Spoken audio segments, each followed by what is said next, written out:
Merci de ta présence. Merci parce que tu nous aides à tenir debout ce matin. Et nous sommes là avec toi, Seigneur, avec reconnaissance, avec amour, Seigneur Jésus, parce que tout ce que nous avons, nous l'avons reçu de toi, Seigneur. Et je te suis reconnaissant ce matin. Amen.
attente dans l'esprit, je sais que Dieu va parler, que Dieu va agir. Vous retrouver, c'est vraiment pour moi un grand sujet de joie. Et ce matin, pendant ce temps de louange, vraiment j'ai vu Jésus qui était au milieu de nous.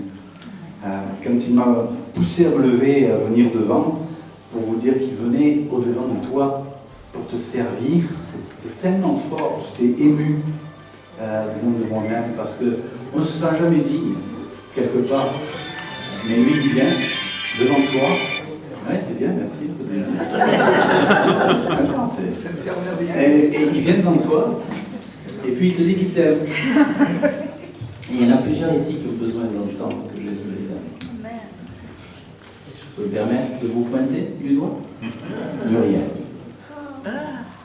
J'ai retenu ce prénom parce que quand vous êtes présenté, le Seigneur m'a dit, dis-lui que je l'aime. Alors je lui dirai que je l'aime, même si ça la met peut-être mal à l'aise. Mais Jésus, vraiment, vous aime profondément. Et la parole que j'ai reçue, c'est il vous aime. Acceptez de vous aimer aussi. C'est vrai. Je vais témoigner. Le Seigneur te parle, mais qu'il voit ton cœur. Et dans ta vie, quel est ton prénom? Léa. Léa. C'est un nom biblique, ça. Léa. Le Seigneur, il te voit, et il voit que ton chemin, c'est un peu comme un petit chemin qui est un peu sinueux. C'est-à-dire, ça va un peu à droite, un peu à gauche, un peu à droite, un peu à gauche. Mais le Seigneur te tient par la main.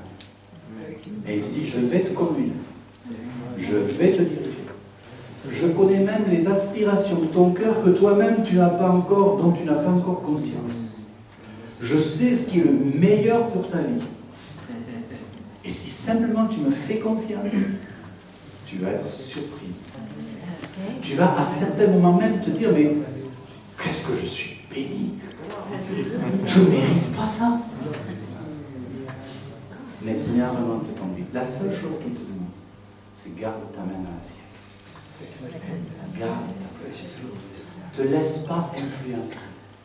Et je voyais autour de toi qu'il y avait des formes d'influence. Peut-être des personnes. Le Seigneur dit, garde ton cœur. Donne mon amour. Et je vais te bénir, ma fille. Elle est là. Elle a des bonnes choses pour toi. Amen. Peut-être qu'il y aura d'autres pensées, hein, je ne sais pas. Mais il y a en tout cas une présence du Seigneur ce matin ici au milieu de nous. Je ne sais pas si vous en êtes conscient. Mais une présence qui vient nous toucher et nous montrer à combien le Seigneur nous aime. Nous, vous savez, on est toujours en train de se condamner. Souvent, on se juge nous-mêmes. On dit, ouais, ben, moi, je ne suis pas digne, je ne suis pas capable, je ne suis pas bon, puis j'ai fait ci, puis j'ai fait ça. Et l'ennemi, il va dérouler devant vous une espèce d'une affiche avec plein de « tu aurais dû, tu n'as pas fait, tu n'es pas bon, tu n'es pas bien, tu n'es pas... » Non? Il y en a qui sont concernés ici, franchement. Et le Seigneur, il vient par son propre sang, il dit « j'efface. » Amen. J'efface. J'efface tout ça. Parce que moi, je t'ai appelé. Et j'ai une destinée pour toi. Et ce que je vais faire avec toi, tu ne peux même pas l'imaginer. Et ce n'est pas une question d'âge, parce que je crois que Dieu aujourd'hui est en train d'appeler une nouvelle génération d'hommes et de femmes. Et ce n'est pas une question d'âge. Tu peux avoir 15 ans, 16 ans, 17, 18, 12, 13, 60, 81.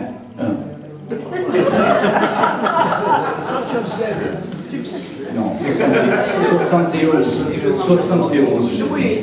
10 ans de moins. 10 ans de moins.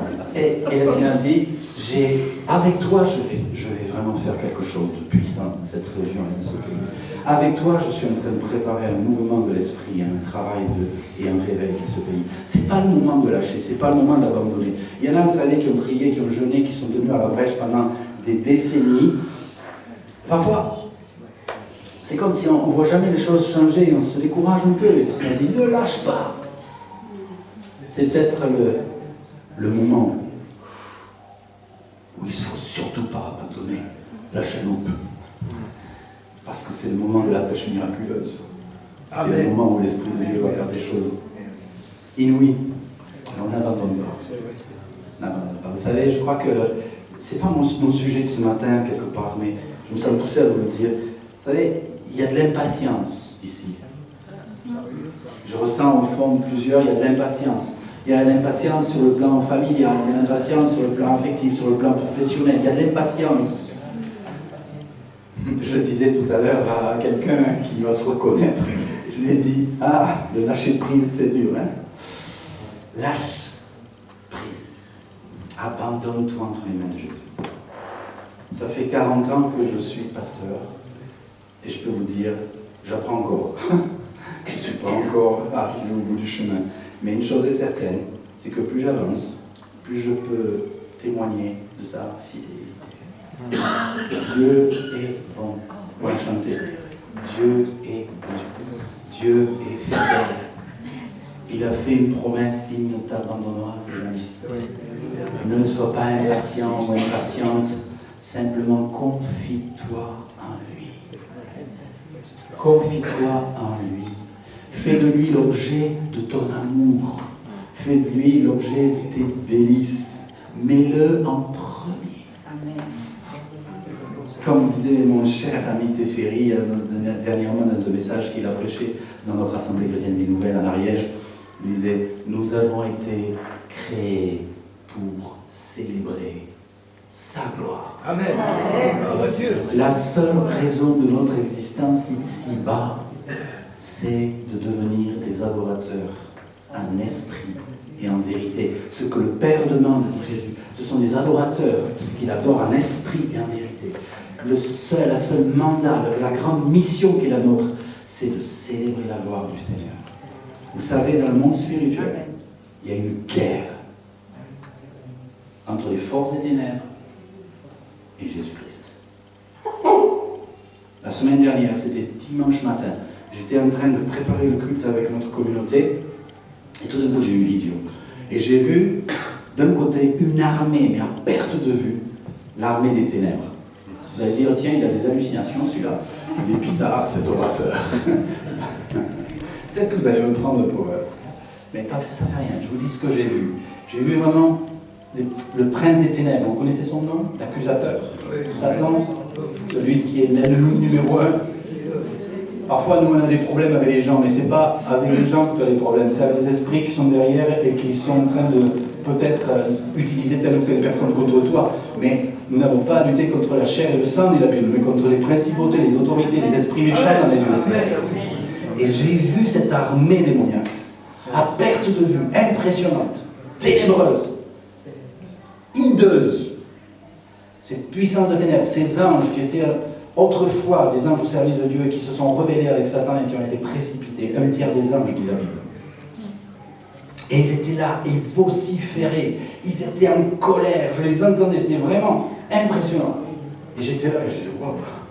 Et puis tout d'un coup, mon champ de vision est passé sur la droite et j'ai vu Jésus, qui faisait face à cette ténèbres, avec une armée. Alléluia. Qui était revêtue de vêtements blancs, vraiment quelque chose de magnifique.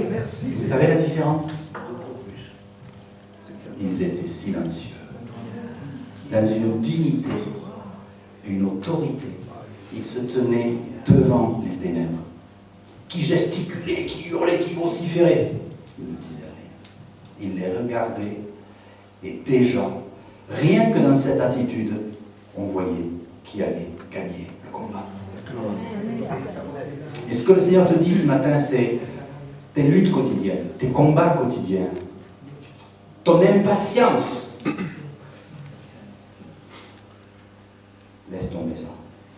Mets ta confiance dans le Seigneur. Ne t'appuie pas sur ta sagesse. Ne t'appuie pas sur ta sagesse. Confie-toi dans le Seigneur de tout ton cœur. Tu vas voir. Tu restes paisible. C'est dans le calme et la confiance que sera ta force, dit la Bible. Donc tu restes dans cette attitude. Peut-être face à un patron difficile, face à des collègues qui disent des choses contre toi, face à un conjoint, face à des enfants, face à X choses. Tiens-toi dans Dieu. Alléluia. Reste paisible. Il est là. Il défend ta cause. Cherche pas à avoir raison. Adore Dieu. Amen. Ça vous parle? C'était pas dans mes notes. Ça, c'est un extra. Amen. Ce matin, je voudrais juste qu'on prie encore avant d'ouvrir la parole ensemble et qu'on présente nos cœurs devant le Seigneur. Vous savez, nos cœurs, c'est comme des boîtes aux lettres. On a mis dessus pas de pub ici. Oui, d'accord. Mais on veut la vérité. Merci. Amen. On veut vraiment des messages d'amour, des lettres d'amour. Alors Seigneur, nous te prions vraiment pour que ce matin, nos cœurs t'accueillent et accueillent le message d'amour, la parole de vie, qui fait la différence dans nos vies. Et Seigneur, je prends autorité sur tout esprit qui voudrait essayer de disperser les pensées de mes frères et sœurs, qui voudrait les empêcher d'entendre ce que toi tu as à leur dire personnellement. Je m'oppose à vous, esprit de ténèbres, et je vous commande de lâcher prise. Vous n'avez aucun droit ici. Ce lieu est fermé à votre écoute. Ce lieu est un lieu à part. Et je prie, Saint-Esprit, que, à travers la faiblesse des mots, toi, tu parles au cœur de chacune, Seigneur. Amen. Amen. Alors, ce matin, je voudrais vous parler d'un thème qui est magnifique, l'obéissance. Le titre du message, c'est l'obéissance. L'obéissance, c'est un sujet qu'on n'aime pas trop aborder. Enfin, les enfants, surtout. On n'aime pas trop parler d'obéissance. Ce verbe même fait parfois hérisser les cheveux à ceux qui en ont encore sur la tête. C'est un sujet un peu, voilà, obéir. Et nous sommes aujourd'hui, je crois, dans une société où on est dans le tout permis, ou presque tout permis. On fait un peu tout ce qu'on veut. Et dès qu'il y a une forme de contrainte, on dit tranquille. Hein? Et c'est vrai, et c'est d'autant plus vrai dans les églises aussi. On le retrouve, l'esprit permissif, où tout est permis. Oui, la Bible le dit, tout est permis, mais tout n'est pas utile. Tout n'est pas bon. Et de toute manière, on rendra des comptes pour ce que l'on aura fait ou ce que l'on aura dit, tôt ou tard. Donc c'est important de calquer notre vie à celle de Jésus. C'est important de calquer notre vie à la parole de Dieu, de veiller à ce que nous marchions en conformité avec sa parole, dans une attitude d'obéissance. Et je vous assure que quand on aime, l'obéissance n'est pas une contrainte. Quand tu aimes, tu fais des choses qui sont difficiles. Par amour. Oh là, ça c'est... Quand j'aime, je ne compte pas. Il y a un texte dans Samuel, au chapitre 15, au verset 22, que vous connaissez, et je l'ai pris ici dans la parole de vie. Vous pouvez l'avoir dans plusieurs traductions. Dans la parole de vie, il est dit ceci. C'est une parole de l'Ancien Testament. Vous avez entendu parler du prophète Samuel, vous avez entendu parler du roi Saül. Hein, on remonte un peu dans le temps là, mais cette parole est toujours d'une actualité extraordinaire. Il est dit que Samuel, qui était prophète, avait donné des consignes à suivre. Vous savez que Dieu parlait au travers des prophètes, il parle encore au travers des prophètes, mais il parlait particulièrement au travers de Samuel, prophète en Israël. Et c'était Samuel qui avait été amené à établir le premier roi sur Israël. Et ce premier roi, vraiment, a été appelé par Dieu d'une façon surnaturelle. Quand vous voyez comment il a été appelé par Dieu avec des confirmations extraordinaires, eh bien vous dites, waouh, c'est Dieu, ça va le faire. Et malheureusement, eh bien, ce premier roi, Saül, avait un problème avec l'obéissance.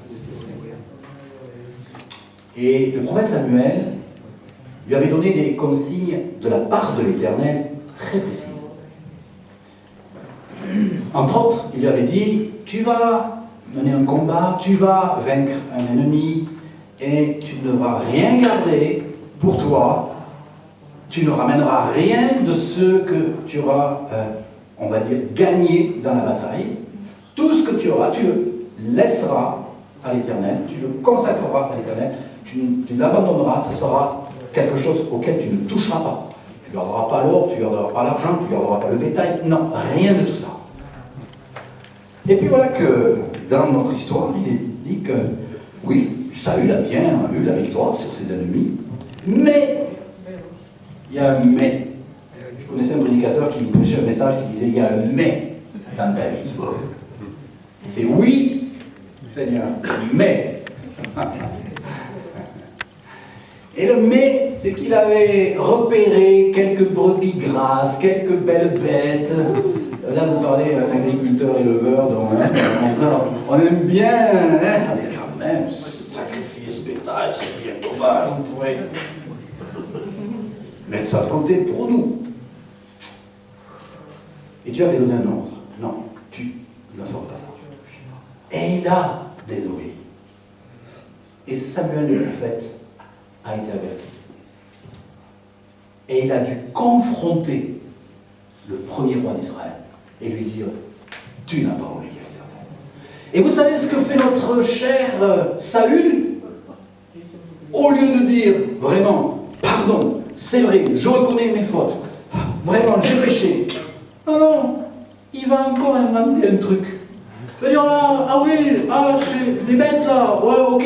Ben, écoute, on avait prévu, comme elles sont pas mal, quoi, elles sont jolies. Donc, non, c'est pas pour moi, c'est pas pour nous, on va les offrir, on va faire une offrande à l'Éternel. C'est un peu comme si vous voulez le fisc, et puis que vous amenez l'argent que vous avez donné au fisc, dans la dîme et les offrandes. Ça marche pas, mes amis. Non. On ne peut pas voler d'un côté et essayer de se racheter en donnant à Dieu. Les bonnes œuvres, ça ne marche pas. Dieu regarde au cœur. Et ici, Saül, il n'a pas été dans intègre. Et voilà ce que Samuel lui dit. Qu'est-ce que le Seigneur aime mieux? L'obéissance à sa parole ou les sacrifices d'animaux? L'obéissance vaut mieux que les sacrifices des animaux les plus gras. Oui, écoutez ceci, vous la connaissez cette parole, la plupart d'entre vous. Refuser d'obéir, et là il parlait de l'obéissance à Dieu, c'est aussi grave que de consulter les devins. Résister au Seigneur, c'est aussi grave que d'adorer les faux dieux. Waouh! Bien, résister à Dieu, c'est aussi grave bien que de faire de l'astrologie, de la magie, du spiritisme. Oh, non, c'est pas possible. Ouais, c'est ce que dit l'Écriture et je le crois. Et c'est une parole qu'on doit prendre avec sérieux. Donc, ici, eh bien, Samuel est en train de nous donner une vérité fondamentale. Cette vérité fondamentale, c'est que la religion, vous savez, dans le mot religion, on n'aime pas trop nous, le mot religion, parce que religion connecte avec religieux, c'est les trucs un peu, voilà. Non, vous comprenez. Pourtant, dans le mot religion, c'est relié. En latin, c'est relié. Et souvent on le dit, nous on n'a pas une religion, on a une relation. C'est très bien, hein, mais le mot religion veut dire aussi relié. Donc on est relié à Dieu. Et ici, eh bien, Samuel est en train de dire que la religion du vrai Dieu, du vrai Dieu, ce qu'on appelle le culte spirituel, le vrai culte à Dieu, est supérieur au culte cérémoniel. On peut faire des choses par habitude, cérémonielles, très protocolaires, on essaie de faire, mais c'est pas ce que Dieu veut. Je vous ai dit tout à l'heure, Dieu cherche des adorateurs à l'esprit en vérité. Il ne s'arrête pas à la forme, il s'arrête sur le fond. Il ne regarde pas à l'apparence, il regarde au cœur. Amen. C'est ça l'essentiel. Ta vie chrétienne ne doit pas être une vie de surface, mais une vie de profondeur. Amen. Important. Quand je dis Amen, pour ceux qui ne sont pas habitués, ça veut dire OK. La même chose. OK. Je suis d'accord. Bon, vous avez le droit de ne pas l'être. Dans le culte cérémoniel, on offrait des animaux dans l'Ancienne Alliance. Hein. Aujourd'hui, on pourrait dire qu'on offre quelques bonnes actions qui apaisent notre conscience. On fait une bonne œuvre, et puis on dit comme ça, on peut faire un peu n'importe quoi. Non. Ça, c'est le culte cérémoniel. Le vrai culte, le culte spirituel, vous savez ce que c'est dans l'Écriture, dans le Nouveau Testament, dans la parole de Dieu? L'apôtre Paul, il le dit dans Romains 12, il dit, offrez vos corps en sacrifice vivant, saint et agréable à Dieu, ce qui sera de votre part un culte raisonnable. C'est-à-dire tout à fait normal. Ce n'est pas un exploit, c'est normal. Donc ici, Dieu ne demande pas des offrandes de sacrifice, quel qu'il soit. Ah ouais, tu sais, Seigneur, moi j'ai fait un effort. Ah ouais, vraiment, je suis allé au culte. et en plus, j'ai donné 5 euros. Là, franchement, tu peux être fier de moi. Non, le Seigneur, il ne regarde pas ça, il regarde le cœur. Si tu viens simplement et tu dis, où est la corbeille? Et tu te mets dans la corbeille. Dieu approuve cela. Tu offres ta vie. Offrez vos corps un sacrifice vivant. Ce que Dieu recherche, c'est cela. C'est l'offrande de nos vies. Lui, il s'est offert le premier. Il peut nous en parler.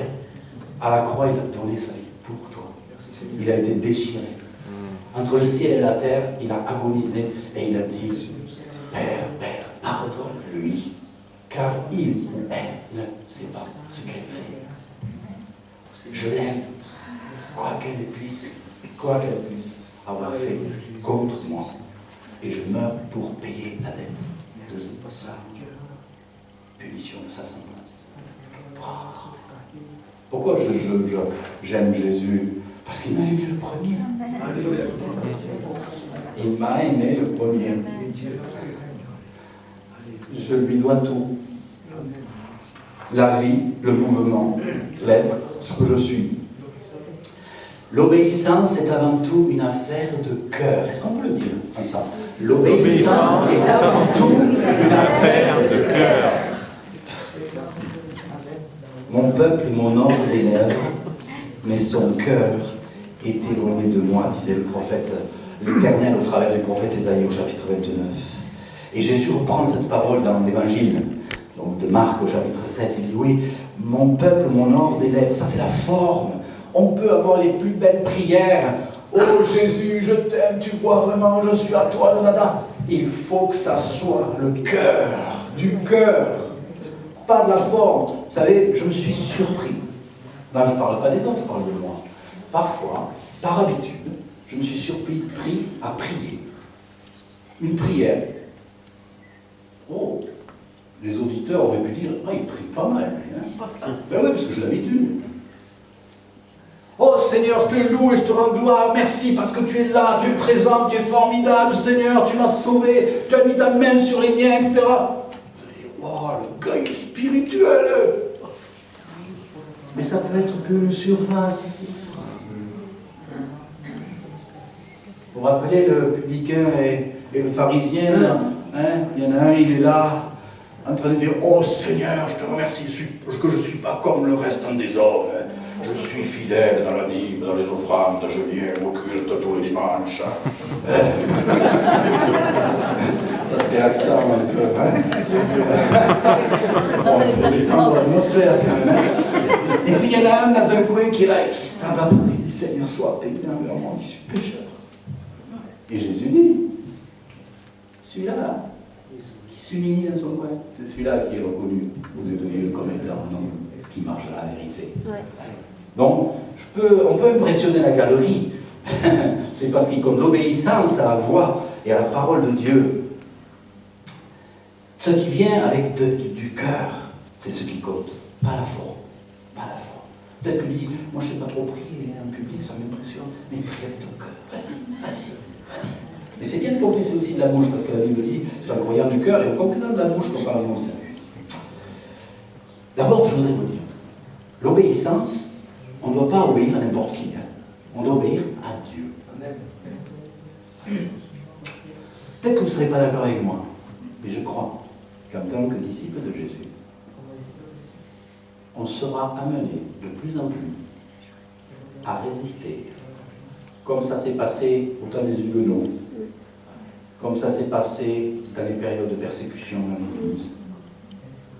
Et on sera obligé de résister et de ne pas obéir à des lois iniques, contraires à la parole de Dieu. Il faut le savoir. Parce que parfois on dit qu'il faut obéir aux autorités. Oui et amen. Mais pas à ce qui est contraire à la parole de Dieu. Et les apôtres l'ont dit eux-mêmes lorsqu'ils étaient vraiment amenés devant le Sanhédrin et qui leur disaient « On vous interdit de parler au nom de Jésus. C'est terminé ça.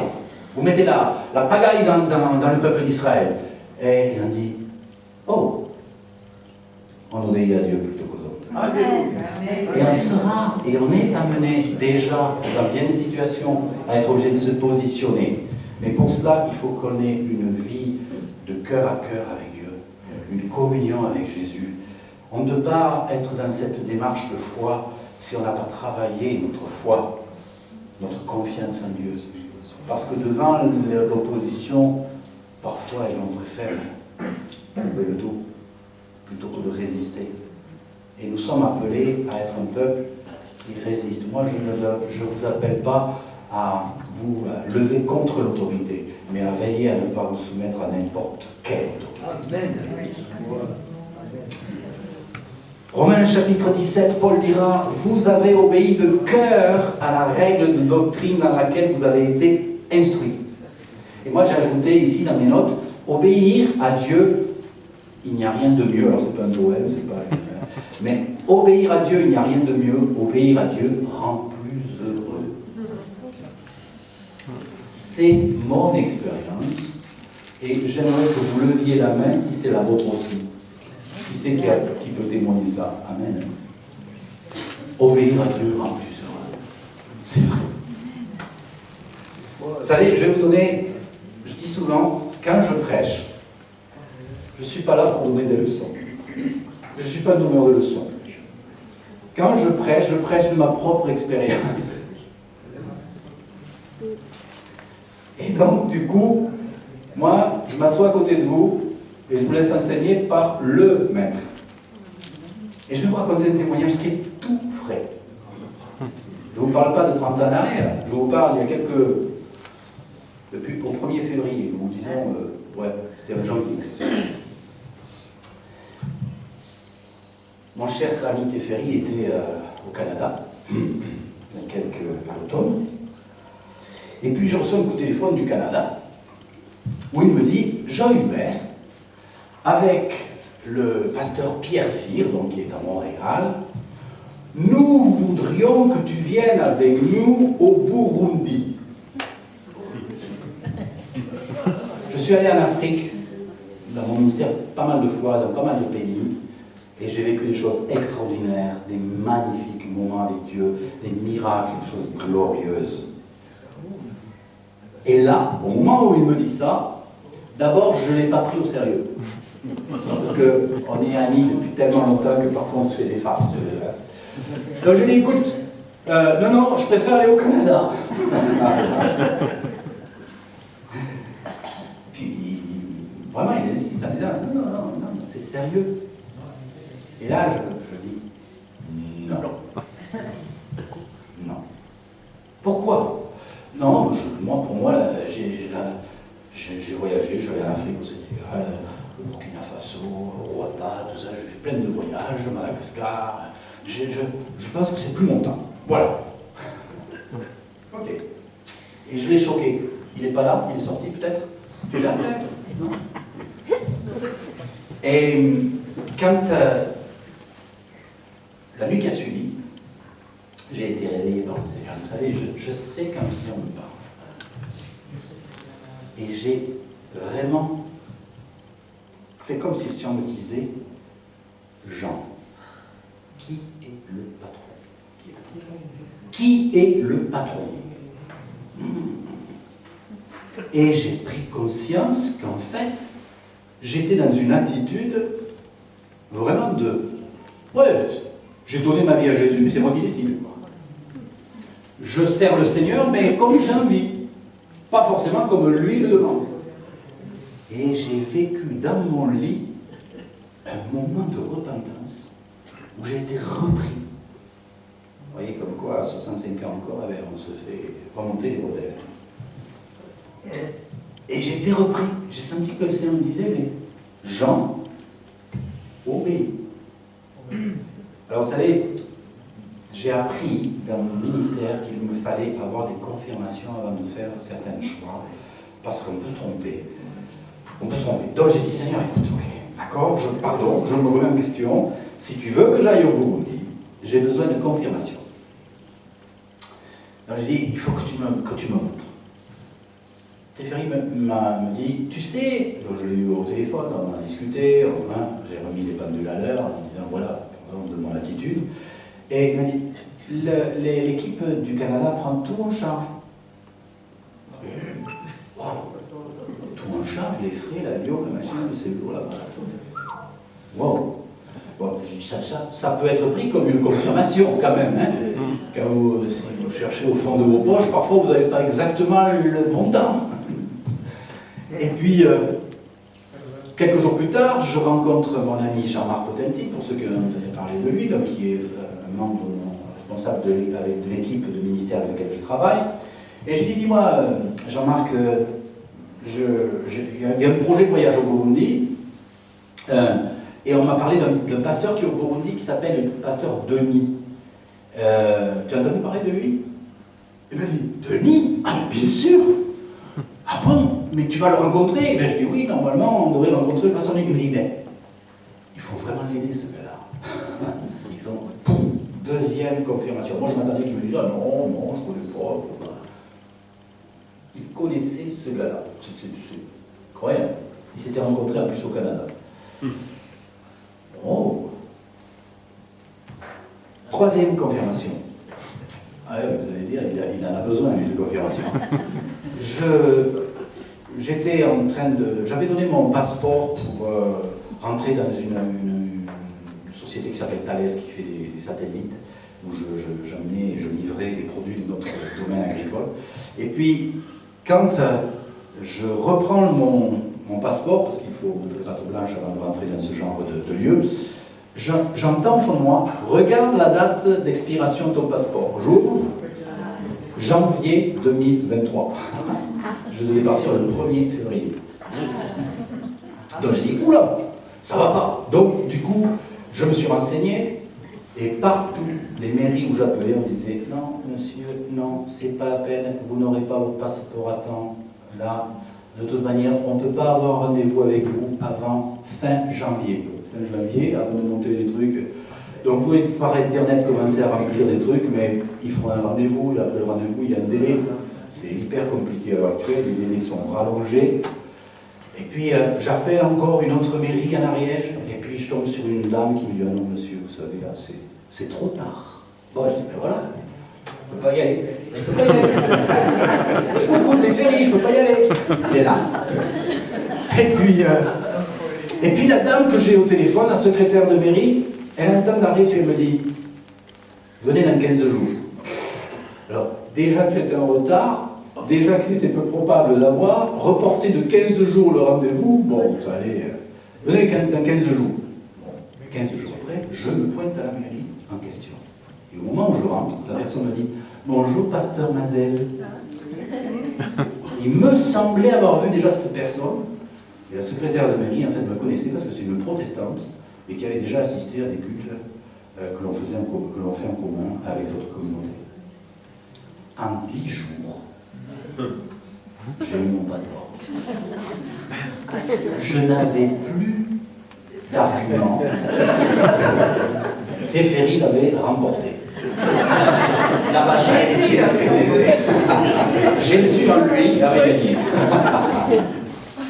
Et ensuite, bon, ça c'est pas pour faire de polémique, mais comme je n'étais pas vacciné, je me suis dit, Et puis on se renseigne, aucun problème pour entrer au Burundi, pour sortir du pays, vous pouvez venir même sans carte de vaccination. Ok, donc je me suis vraiment là, mis à plat, je dis Seigneur, amen, je me soumets. Vous allez dire quand même, l'obéissance, c'est pas inné chez lui. Hein. C'est juste, j'avais besoin de confirmation. Donc, j'ai pris un peu de temps là-dessus, mais pour vous montrer que je ne suis pas champion de l'obéissance, mais j'y travaille. Je suis en train de me soigner.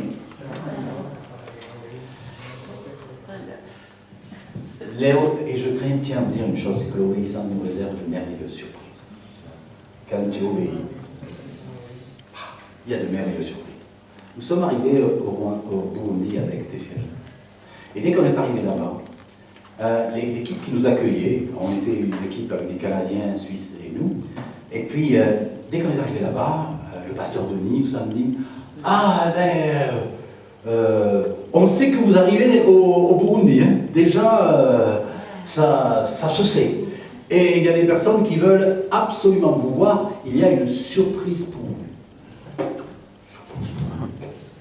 Je ne voyais pas du tout, on ne voyait pas du tout de quoi il pouvait s'agir. Et puis, le premier jour, ou le deuxième jour, on était là, on était en train de manger, on était dans un endroit au bord du lac Tanganyika, un endroit magnifique. Et puis, tout à coup, on voit arriver des personnes. Et parmi ces personnes, je reconnais un homme que je n'avais pas vu depuis 30 ans. Esron, il s'appelle. Et je le découvre là. Oh, Esron, Jean-Hubert, Teferi. On est tombé dans les bras de l'autre, et je vous raconte la petite histoire, c'est qu'il y a 30 ans, Teferi était à l'école missionnaire de Montauban, en formation. Il était dans la même promotion que cet homme, Esron.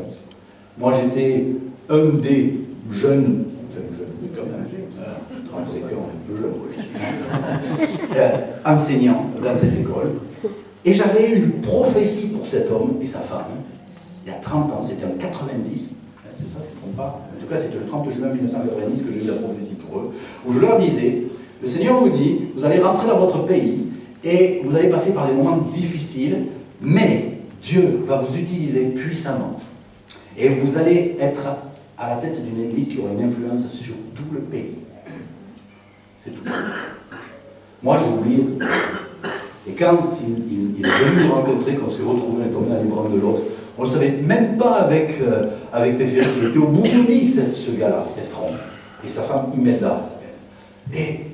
Et donc, il nous raconte, et il nous dit, venez. Et puis il m'invite pour prêcher dans son église. 2 cultes, 6000 personnes, 800 enfants, un peu plus de 12 ou 14 000 membres dans l'église sur le Burundi. Waouh, la prophétie s'est accomplie. Il m'a dit, ça s'est accompli. On a souffert, on est passé par des temps terribles, Jean-Hubert. Il y avait des moments où on n'avait même pas de quoi manger. Et quand on a commencé le bâtiment de notre église, sans aucun capitaux de l'étranger, ça c'est une victoire pour l'Amérique. Sans aucun capitaux. Où ce sont que les frères et sœurs de l'église du Burundi qui ont donné, même des enfants qui se privaient de manger pour que l'économie que les parents allaient faire sur leur repas soit donnée pour la construction de notre lieu d'église. Un lieu d'église aujourd'hui qui contient plus de 3500 personnes. Et où je me suis retrouvé avec Teferi, où on a pu prêcher, vivre des moments de gloire. Dieu est fidèle à sa parole. Et il avait prévu ce voyage, lui. Il savait que je devais rencontrer avec Teferi cet homme. Pourquoi? Parce qu'il y avait une deuxième raison. C'est que du moment que Esron nous retrouvait, il était en confiance pour accueillir cette équipe que nous formions. Et il était en confiance pour qu'on travaille à réconcilier et à rapprocher les pasteurs de cette région pour travailler sur le pays ensemble. Et c'est ce à quoi nous nous sommes efforcés de travailler pendant les jours où nous sommes restés là-bas. Dieu a des projets merveilleux et des surprises merveilleuses si on lui obéit. Et je tiens à te le dire, je te donne cet exemple pour dire que si tu obéis, tu ne seras pas... tu seras surpris plutôt de la bienveillance qu'il a envers toi. Amen. Alors, je ne veux pas trop rallonger et vous tenir, mais j'ai encore quelques pensées à partager avec vous. L'obéissance est aussi une clé essentielle pour rentrer dans le surnaturel. Et je crois qu'en tant qu'Église, on doit se préparer à une vague de réveil et de surnaturel. Et pour cela, eh bien, l'obéissance est une clé. Nous étions en train de prendre le petit déjeuner, justement pour Burundi. Et puis, il y avait une personne qui s'occupait de nous, un Burundais, qui s'occupait de nous pour la cuisine. Parce que vous savez, nous les Européens, on a les estomacs fragiles quand on va en Afrique. Donc, on nous préparait un peu la cuisine à part. Il fallait veiller à ce qu'il n'y ait pas les légumes soient trempés dans le bicarbonate ou je ne sais pas quoi. Bon, Mais cet homme nous préparait avec bienveillance, avec amour, il s'appelait Désiré. Et puis il préparait cela. Et puis, il nous a parlé de... En fait, il avait un souci suite à un accident du travail. Il ne pouvait plus plier son bras gauche. En fait, il arrivait ici, puis il ne pouvait pas travailler. Donc du coup, il n'avait pas pu continuer son activité professionnelle. Sa femme travaillait, mais pas lui. Et lui, donc, eh bien, de temps en temps, il était embauché comme ça pour faire des repas pour justement des personnes qui venaient de l'étranger. Et il s'occupait, et il faut ça très bien, de ces repas. Et puis tout à coup, pendant le petit déjeuner, avec F, on s'est levé et on est allé faire l'eau chez lui à cette eau. Et on a prié pour lui. On lui a dit, on va prier Jésus et on va demander au Seigneur de guérir. Et puis, au moment où on a prié pour lui, il a commencé à faire comme ça, et puis comme ça, et il a été guéri par le Seigneur. Et ça a été un moment, après il était à genoux dans la cuisine, et puis merci Jésus. Et il nous a dit que sa femme était chrétienne, qu'elle allait à l'église, mais que lui, il n'y allait pas. Il était d'origine catholique, mais il n'allait pas. Il allait nulle part. Et ce dimanche qui a suivi, il était au culte avec sa femme. Et on a vu que vraiment, l'obéissance est une clé pour le surnaturel. Quand le Saint-Esprit commence à vous dire, va prier, il faut obéir. Tu ne verras pas l'action surnaturelle du Seigneur si tu n'obéis pas. Donc c'est important. Ce que je vous dis, vous pouvez vous l'approprier et dire, bon mais Seigneur, je veux être obéissant parce que je veux faire ce que tu veux que je fasse. Si tu laisses passer, moi je pourrais dire, oh non, je ne vais pas mis haut. Oh, je ne vais pas mis haut. Oui, mais ce matin, le Seigneur a parlé à plusieurs d'entre vous, il l'aurait fait peut-être par un autre canal, parce que si je n'obéis pas, il va choisir quelqu'un d'autre. Mais j'aurais perdu quelque part la joie d'être au milieu de vous et de servir le Seigneur parmi vous. Donc c'est important de garder vraiment cette notion d'obéissance. Vous savez, on entend parler, on en parlait hier, on entend parler de réveil aujourd'hui, par exemple, il y a un réveil à Asbury, dans le Kentucky. Ça a commencé avec une université où les étudiants se sont rassemblés dans une chapelle dans leur université, et puis depuis, le Seigneur agit, il y a des milliers de gens qui viennent de partout, et puis maintenant, ça se transporte dans d'autres États, même jusqu'en Australie, en Angleterre, il y a plein de choses qui bougent, on voit un mouvement du Saint-Esprit extraordinaire. Et je me suis posé la question, et je me suis dit, mais comment les choses ont commencé? Vous savez, c'est comme dans le livre des Actes. Il nous est dit que, dans le livre des Actes, au chapitre 5, il est dit, le Saint-Esprit est donné à ceux qui obéissent. C'est un verset clé, ça. Et au verset 20, il est dit que les disciples avaient été emprisonnés parce qu'ils avaient prêché et parlé de Jésus, et puis un ange vient les libérer, quelque chose de surnaturel, et cet ange leur dit, allez au temple et proclamez la bonne nouvelle. Imaginez la scène. Vous venez de vous faire tabasser parce que vous prêchez Jésus. On vous enferme, on vous met dans une prison. Et vous attendez votre jugement. Dans la nuit, un ange arrive, alors ça, je comprends que c'est pas n'importe quoi, et vous êtes libérés. Et les anges disent, vous repartez prêcher dans le temple. Et là où justement, c'est de la provoque, Seigneur, quand même, on ne va pas faire ça aux yeux. Non, vous allez là-bas. Ok, on y va, Seigneur. Ils ont obéi. Ils avaient encore les traces des fouets dans le dos. Et certainement, ça devait un peu tirer. Mais ils y vont. Ils obéissent.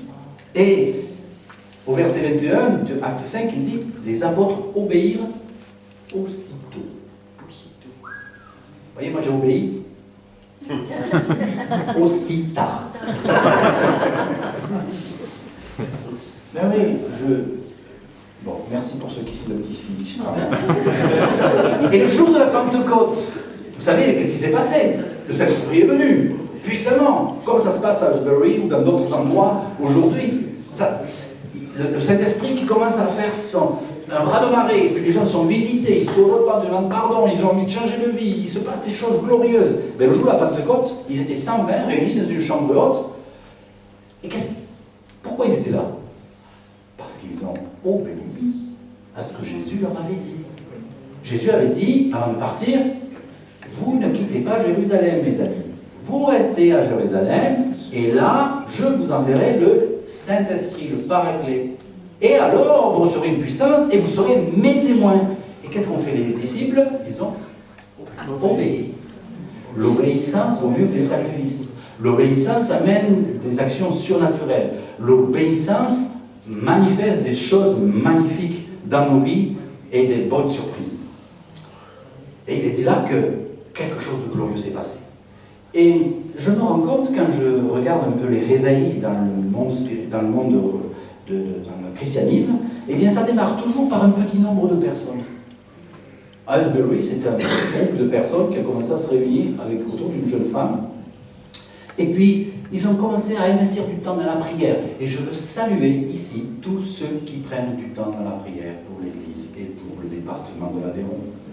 Vous qui vous réunissez régulièrement, qui êtes fidèles aux réunions de prière, je vous encourage parce que la clé du réveil dans notre département passe par votre intercession. Et plus on sera prêt et nombreux à prier, à intercéder, et plus on va favoriser ce mouvement de réveil. Donc obéissons à l'appel du Seigneur à prier ensemble. Et autre chose qui me semblait important, c'est que ce petit nombre de personnes sont souvent réunies parce qu'ils sont conscients de la dégradation des mœurs de la société. Quand on voit l'état de notre société aujourd'hui, quand on voit le refroidissement spirituel général dans les églises même, quand on prend conscience de l'effondrement du pays, et aujourd'hui, franchement, si vous avez besoin d'un peu plus d'exemples, allumez la radio, non, la télé, ça va mal, sur tous les fronts. On a eu la période avant Covid, pendant Covid, après Covid, et ça continue, Ukraine, pas Ukraine, Chine, tout, ça pète de tous les côtés. On n'est pas là à s'inquiéter. On regarde à Jésus. Mais je crois que plus que jamais, on doit vraiment se tenir à la brèche dans la prière. Et moi, je salue la persévérance de nos intercesseurs. Et j'en appelle d'autres qu'on prie et qu'on se tienne à la brèche. Ça va amener un réveil. Et je vais vous dire, le réveil amène toujours la repentance. Le réveil amène toujours la repentance. La repentance, ce n'est pas une punition, c'est une grâce. Prendre conscience de ce qui ne va pas chez nous, c'est une grâce, c'est un cadeau. Parce que si on veut du changement, il faut que ça commence par moi. Par nous. Et certains pensent que c'est la repentance qui peut amener le réveil. D'autres disent que c'est le réveil qui amène la repentance. En fait, les deux sont vrais. Les deux sont vrais. Les deux sont vrais. Il y a, moi je dirais qu'il y a ce qu'on appelle la repentance qui est la toilette de l'âme. Vous connaissez ça? Ce matin, il y en a qui se sont douchés, peut-être avant de venir ici. Bon, je ne vous pose pas des questions, ils sont douchés.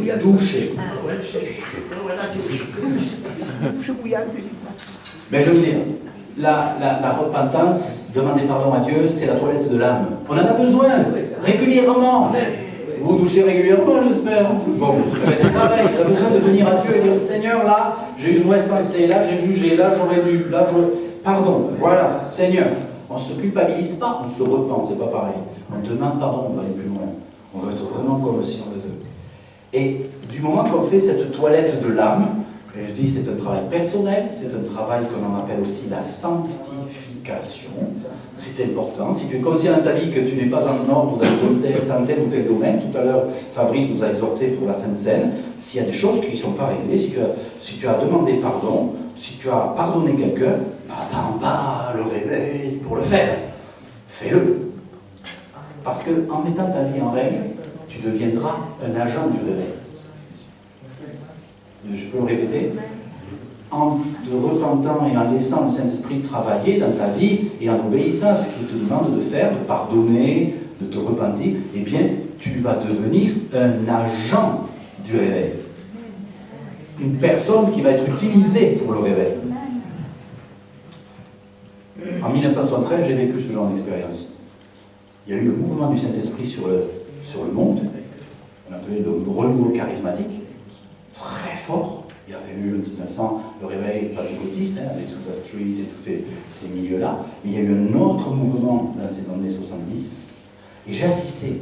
Comment ça s'est passé? Mes amis, j'avais donné ma vie à Jésus. 15 jours après avoir donné ma vie à Jésus, je devais déjà enseigner des jeunes. J'avais aucune expérience, une connaissance biblique. Et quand je parlais avec ces jeunes, ça se repentait de tous les côtés. Ça pleurait, ça demandait pardon, ça changeait de vie, ça prenait des décisions. Ça venait de qui? Eh oui.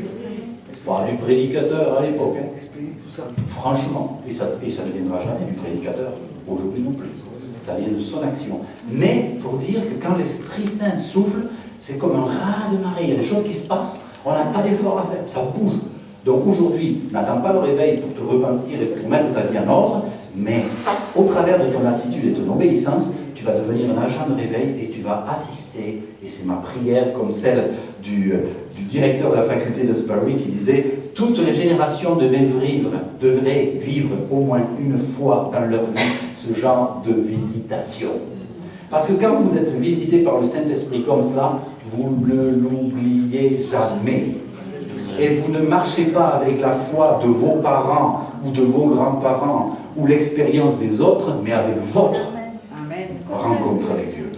Votre conversion radicale à Dieu. Et c'est ça le réveil. Je ne vis pas sur la foi de mes pères, je vis parce que j'ai rencontré Jésus. Amen. Alors je terminerai juste avec cette petite image. Vous savez, l'apôtre Pierre, il avait péché toute la nuit, il était éreinté, il revient au bord sur le rivage, et puis Jésus s'approche, lui dit « J'ai besoin de ta barque ». Ah ouais. Il est en train de nettoyer les filets, une nuit de boulot, on n'a rien attrapé, c'était pas gai quoi. Il y a des fois, je sais pas, vos journées comme elles sont toujours roses. Roses, je sais pas pourquoi roses, mais bon, elles sont toujours, alléluia. Ou parfois c'est, nous on a passé une semaine là, c'était un peu, mais l'apôtre Pierre il a dit, ok, la barque elle est là. Jésus monte dans la barque, il enseigne, Pierre il écoute, tout en nettoyant, en réparant son filet, et puis il pensait certainement que ça allait s'arrêter là, comme vous dites, c'est quand qu'il dit Amen. Comment ça fait long son message. Et puis voilà que.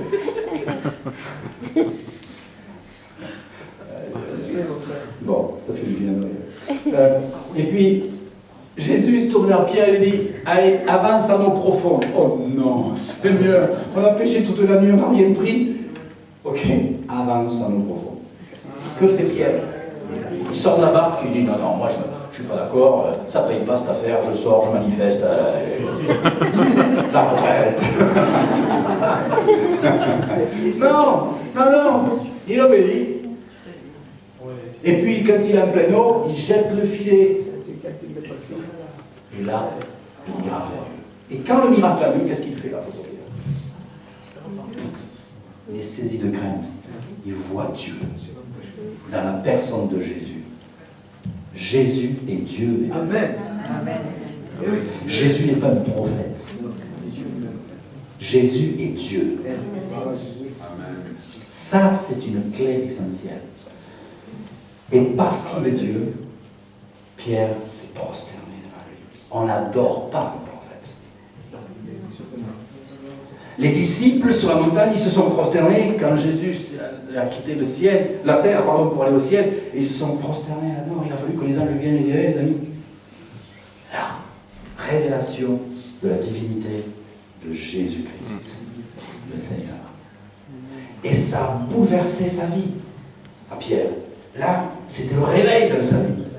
Donc, comprenez que l'obéissance va vous amener à vivre des temps de repentance, de remise en question, parce que Dieu va manifester sa gloire au travers de vous, autour de vous, de manière évidente. Et c'est cette effusion-là dont nous avons besoin aujourd'hui. C'est cette manifestation-là dont nous avons besoin. Donc, en conclusion, je voudrais vous poser juste quelques questions. Et là, je vous demande de vous interroger vous-même. C'est un peu ce qu'on appelle le temps d'appel. D'abord, l'obéissance s'apprend. L'obéissance, ça s'apprend. L'obéissance n'est pas quelque chose d'inné. Il y a des gens qui obéissent plus facilement que d'autres. Bon, parfois, ils sont un petit peu plus roublards, ceux qui obéissent plus vite que d'autres. Pas toujours. Mais vous savez, parfois, c'est un peu... Oui. L'obéissance s'apprend. Jésus lui-même l'a appris. En tant qu'homme, pleinement Dieu, dans son humanité, il est dit dans la Bible qu'il a appris l'obéissance par les choses qu'il a souffertes. Au travers des épreuves, au travers de la souffrance, on apprend l'obéissance. C'est vrai. Et on doit certaines fois passer par là. C'est mon père qui disait toujours, Soumission évite correction. Soumission évite correction. L'obéissance, ça nous permet de gagner du temps. Et j'aimerais que vous vous interrogiez un instant. On va faire un silence devant Dieu et vous allez me poser personnellement la question. Moi, vous savez déjà où je suis, je vous ai tout dit de moi, je me suis livré ce matin. Suis-je prompte à obéir? Posez-vous la question là, simplement, devant Dieu. Suis-je prompte à obéir?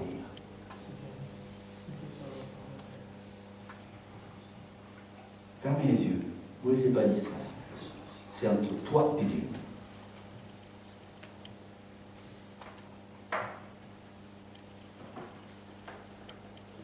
Alors tu vas me dire, mais dans quel domaine? Ou envers Dieu, vers les hommes, d'une manière globale, face à une forme d'exigence qui nécessite de l'obéissance, comment réagis-tu? Est-ce que l'obéissance fait partie un peu de ta nature?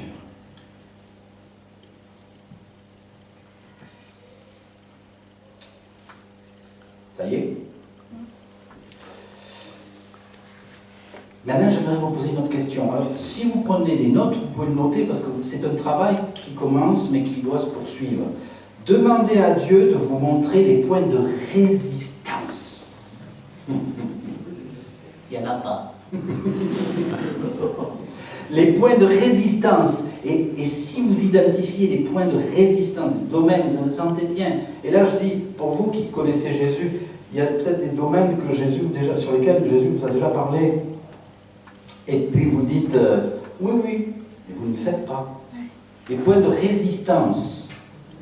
La résistance est aussi coupable que la divination. Les points de résistance, eh bien, je vais vous dire, il y a une façon de faire bouger les lignes. Avouez vos résistances. Seigneur, là, je sais que c'est un domaine dans lequel je te résiste, dans lequel je ne cède pas. Et à ce moment-là, repentez-vous. Dites à Dieu, pardon Seigneur. Ma première réaction n'est pas bonne. Dans ce domaine-là, je ne peux pas obéir de premier abord comme ça. Je résiste. Donc je t'avoue cela et je te demande pardon. Je veux que ça change dans ma vie. Et ça va changer. Allô? Amen. Amen. Vous êtes là? Vous avez raccroché? La liste est longue. La liste est longue. Ok. Bon, prions pour notre sœur, c'est ça. Amen. Je vous en prie, n'écoutez pas la prédication pour l'oublier dès que vous serez sortis de cette salle. Travaillez à votre obéissance.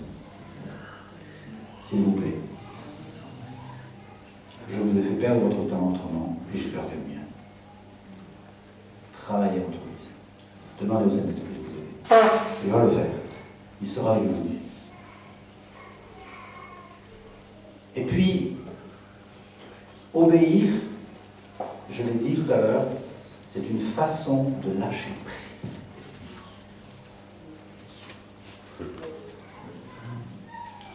C'est en fait dire, Seigneur, je te laisse conduire ma vie. Mène-moi là où tu veux. Amen. Je te fais confiance. Je te donne les clés de la voiture. Prends le volant. Il y en a qui aiment se laisser conduire quelqu'un à côté d'eux. Il y en a beaucoup, ils n'aiment pas. Non, je veux conduire. Et là, Seigneur dit, laisse-moi les clés, c'est moi qui vais conduire. Lâche prise. C'est une façon d'obéir. Seigneur, je me livre à toi. Fais comme tu veux. C'est tout. Amen. Seigneur, je prie vraiment pour mes frères et sœurs ici. Comme pour moi-même. Seigneur, je me suis livré, j'ai expliqué les choses de ma façon, mais je prie que tu puisses aider chacune et chacun d'entre nous à nous remettre en question, à nous laisser mesurer par ton esprit dans ce domaine qu'est l'obéissance. Viens nous aider. Tu vois, dans notre nature humaine, on est désobéissant par nature. Mais nous t'avons donné une vie, pour nous qui sommes chrétiens. Et donc nous avons hérité d'une nouvelle nature. Nous sommes une nouvelle création. Et dans cette nouvelle création, nous accueillons l'obéissance à ta parole, l'obéissance à ton esprit. Merci Seigneur pour ce que tu fais. Et je voudrais, s'il y a des personnes ici qui n'ont pas aujourd'hui donné leur vie à Jésus-Christ comme Dieu, Sauveur, Seigneur, et bien de pouvoir avoir l'opportunité de le faire. Et je vais vous tendre cette perche, saisissez-la, obéissez à cela. Ne résistez pas au Saint-Esprit. Si tu veux donner aujourd'hui à Jésus le contrôle sur ta vie, l'autorité sur ta vie, simplement, tu lèves ta main, comme si, et tu dis, Seigneur, j'accepte. Je t'accepte comme mon Dieu, mon Sauveur. Et je te prie de m'aider, que j'apprenne l'obéissance, que j'apprenne à me soumettre, parce que toi tu vas me demander, parce que c'est la meilleure chose qui peut m'arriver, d'obéir. Merci Seigneur. Est-ce qu'il y a quelqu'un qui veut juste manifester ça? Vous savez, j'avais un ami qui disait, si toi tu fais un pas, tout le reste, il fera. Mais il faut faire un pas. Un pas qui coûte quelque part, mais un pas qui est déterminant pour que ensuite le Seigneur puisse prendre la suite. Amen. Amen. Dernière fois, quelqu'un qui n'aurait pas fait ce choix? Oui. Voilà. Y a-t-il encore quelqu'un? Merci Jésus. Tu es là, Seigneur. Ouais, le Saint-Esprit travaille dans les rangs. Oh, c'est bon ça. Saint-Esprit, continue de faire. Oh Seigneur, merci d'agir dans les cœurs. Alléluia. En tout cas, à l'issue de ce moment, il y a des frères et sœurs, il y a des pasteurs, il y a des équipiers qui sont là pour prier pour vous. Donc, ne partez pas, je vous en supplie, partez pas sans qu'on ait prié pour vous. D'accord? Je vous remercie de m'avoir patiemment écouté. Nous sommes pour le pays. Que Dieu vous bénisse.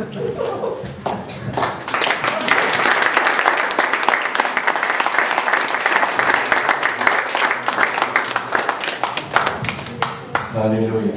L'obéissance, notre seule réponse à l'amour de Dieu, la seule qui compte. Alléluia. Merci Jean-Hubert.